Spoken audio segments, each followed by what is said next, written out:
Good morning, FCF. We're jumping ahead about 291 years from last week, or yesterday, and we're in 580 BC. Daniel is in Babylon. The Israelites are in a 70-year period of captivity in Babylon because of misrepresenting the Lord for so many years.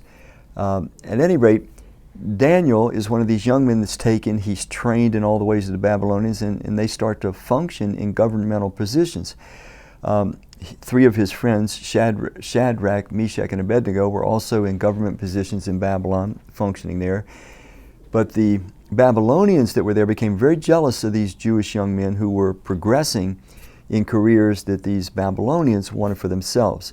So one day Nebuchadnezzar decides he's going to make this big gold statue and demand that everybody falls down and worship when music is played.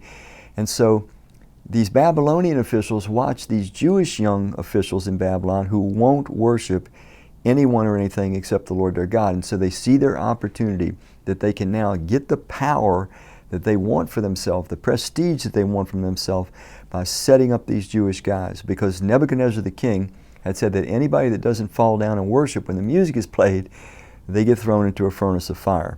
So I'll pick up reading in chapter 3 of Daniel, and we'll start in verse 8. At this time, some astrologers came forward and denounced the Jews. They said to King Nebuchadnezzar, "O king, live forever.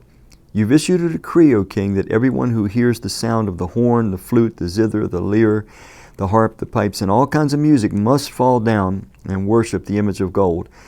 And whoever does not fall down and worship will be thrown into a blazing furnace. There are some Jews whom you have set over the affairs of the province of Babylon, Shadrach, Meshach, and Abednego, who paid no attention to you, O king. They neither serve your gods nor worship the image of gold you have set up." Verse 13, furious with rage, Nebuchadnezzar summoned Shadrach, Meshach, and Abednego.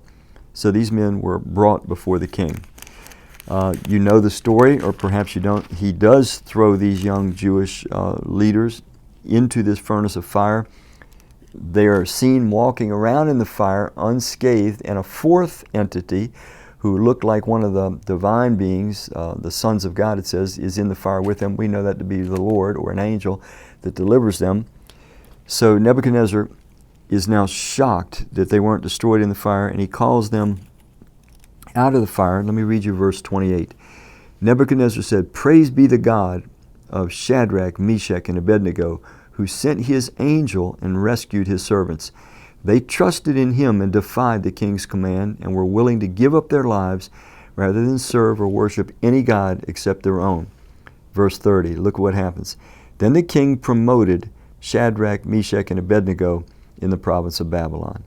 So these schemers sought to destroy the careers and take the lives of Shadrach, Meshach, and Abednego because they wanted their power, they wanted their positions. There was no other reason. It was just for personal possession of what they probably thought would be a more pleasurable life, a more prestigious life. But in fact, these young men who stay faithful to God end up getting rewarded instead. A lot of lessons there, but the main lesson is this, that if we're faithful to God, we can always trust that God is going to be faithful to us.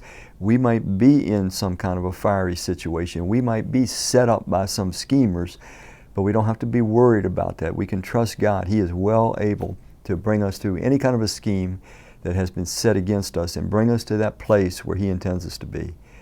If you're in a scheme or been caught in a scheme by somebody today, or somebody is scheming on you, do what these three guys did. Trust in the Lord with all your heart, and you'll be surprised at the way God brings you through the fire. Thank you.